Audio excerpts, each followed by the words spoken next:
જય માતાજી ભાઈઓ। આજ તો બાઇક લઈને આવ્યા હતા કપા જોવા માટે।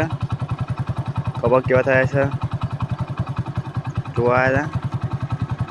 કપા ખૂબ સારા।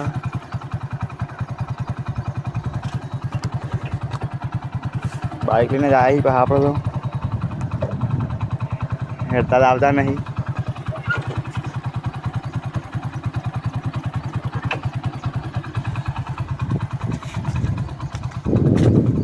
કપા કેવા કહેજો, કમેન્ટમાં જણાવજો।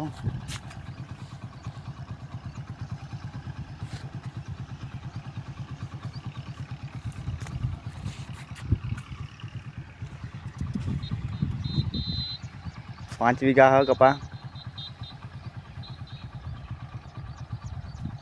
लाइक करो, शेयर करो, सब्सक्राइब करो।